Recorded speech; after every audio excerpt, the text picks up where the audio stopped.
The American people are extremely worried, and rightfully so. We are getting more and more reports all over that we could soon be seeing $10 per gallon of gas. That's insane. That's almost 3 times what it currently is right now. That's roughly 4 times what it was last year around this exact same time.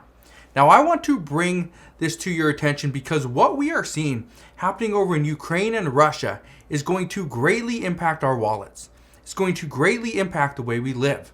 If you are a lower income or a medium income household, you are going to be wrecked by a $10 gallon of gas. I want to explain why. Now, a lot of people said that the Biden administration is going to take care of this. Yeah, they've been talking about it. Now, I don't like to bash any one party. I don't like to bash, certain people. But as of right now, the Biden administration and Congress in general is not doing anything to help us, help the American people here on U.S. soil in our border, doing very little. But I want to address what's really going on, okay? Because here's what's happening. One of the things that was mentioned today by many people is that President Biden used the conflicts that are happening over in Ukraine, and he's trying to restart his Build Back Better Act. And you're right, that's exactly what he did last night.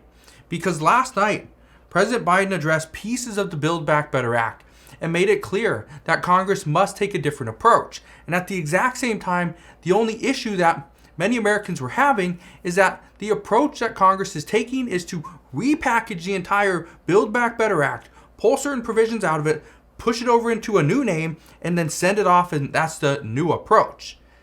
That's what's so messed up about this, is that there's nothing new about the Build Back Better Act, taking those provisions and passing them as a standalone bill. It's the same stuff. And in many cases, it's not going to help the American people. The biggest thing right now, and it's tough to say this, it's really tough to say this because I was against Senator Joe Manchin in the beginning. Like, why is he blocking the bill that his party was trying to pass? Why is he standing up against it? Well, it looks like he was right. Gas prices are going up. Inflation's going up, right? We're seeing some people are actually losing their jobs. If you look at Amazon, just today, they said they're going to close down some of their Amazon stores. Not their warehouses, their actual stores. Okay, like the 4-Star, the bookstore, things like that, right? People are losing their jobs.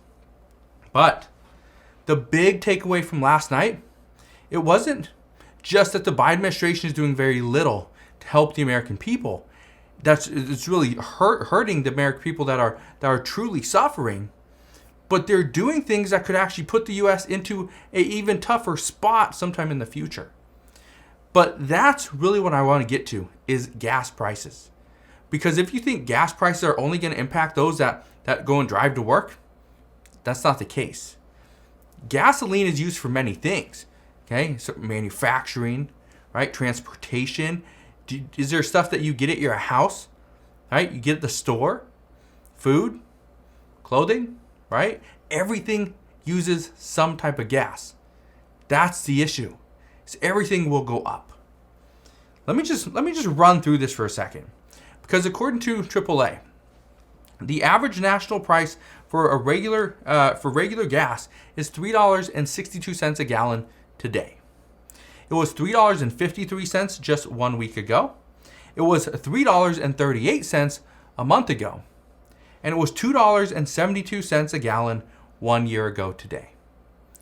Now, gas prices are going to go up fairly quickly, okay? Due to the fact that we have this ongoing conflict between Russia and Ukraine. And honestly, I don't see this thing getting much better. The reports are indicating that there will be a meeting, right? There will be some type of meeting, a sit down where they will discuss and then we'll negotiate. This is going to happen tomorrow, sometime tomorrow morning. Not tomorrow morning in the U.S., tomorrow morning over in Belarus. Now, according to reports, the next step to sanctioning Russia to get them to stop would be for the U.S. to impose sanctions on oil and gas. Here's the reason why this can be extremely scary. Right, and let me know if you knew this. The United States we actually import about 8% of our oil imports is from Russia. 8%. So it's not a staggering amount. However, the United States buys roughly 675,000 barrels of oil per day from Russia. Let me read that again. The United States buys roughly 675,000 barrels of oil per day from Russia. That's an insane amount of oil. Let me just break this down for you because I thought this was very interesting. Now the math it's not 100% accurate, but you'll get the idea.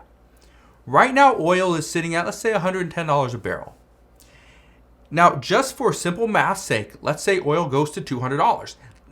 Honestly, that's what many people believe. Many experts are expecting, if this issue with Russia and Ukraine drags on, if the US sanctions Russian oil and gas, we could see $200 a barrel. Now, that would mean going from $110 to $200, that's an 82% increase. Now, let's use simple math. Let's take our current gallon of gas at $3 and 62 cents. Let's take that and then let's multiply that by 82%. That would mean gas prices would be $6.58 a gallon nationally. That would be our average. According to multiple economists, that would mean we'd see $10 per gallon in California easily. Okay? $10 per gallon in California. That's insane. Now let's just say we don't get that far. Let's just say we see gas prices over $5 nationally. That would be extremely painful for our wallets. It would be extremely painful for our economy. It would be devastating for our future. This would be so bad that food prices would go through the roof, and all the lower income earners and middle income earners would be hurt the most. That's what's devastating about this, is that we see the writing on the wall. It's coming. We see gas prices going up, but what we don't see is the help and the assistance and the relief coming quick enough. So, now, here's the thing that I was talking to somebody about today, and they're like, well, President Biden, he's going to release 60 million barrels of oil. Now, if you are happy to hear that President Biden and other world leaders, I believe in like 30 countries, are going to be tapping our oil reserves and pulling out 60 million barrels of oil, let me just break that down for you and why this isn't going to do much for our wallets. Unfortunately, we aren't going to see relief, and here's the reason why. The United States consumes about 19 million barrels of oil per day. The world consumes about 100 million barrels of oil per day. If we look into that, okay? So if we take that 60 million barrels, that's just 60%. So that's just going to be a little bit more than 12 hours of oil. And so they're going to give us about 12 hours of additional oil. That's it. That's it. And remember when President Biden released the 50 million barrels of oil back in November? Everyone thought, this is good, this is going to help. Honestly, I thought the same thing. Then I did a little bit of research because we were being told that the United States uses 19 million barrels of oil per day. We weren't being told that. So the 50 million barrels accounts for 2.5 days. Well, we saw about, I think it was like 8 to 10 cents worth of relief. This happened about 2 to 3 weeks later, and about 2 weeks after that, it went right back to where it was. Not much relief. So, the issue that we're having right now, what do we do? Where do lawmakers come in? How do they provide relief? Because if you watched my video earlier, I said that Senator Joe Manchin, he wants to see relief. He wants to see things, happen. But there was a few demands. He was willing to accept that, okay, we need to do something for climate. We need to do something for some social spending. But before those two things, we need to do a tax reform to bring in some revenue. We also need to do a prescription drug reform to also bring in, save a little bit of our revenue, right? Save some money. Those are the two things that happen first. Then we will pass the other bills, right? We'll get those things done, and that would be our bill. Well, the problem is progressives don't want that. Because if they go for that and we take climate off the table, climate's the one thing that's holding everybody together. And if we pass climate, progressives lose all their leverage, right? So that's going to be the tough part. Do we see it actually happen? I don't know. I'm not sure where we go from here, but I promise I will fill you in with all the latest news and updates. But let's talk about Russia and Ukraine for a moment. Currently, there's still a 40-mile long convoy roughly 15 miles outside of Kiev.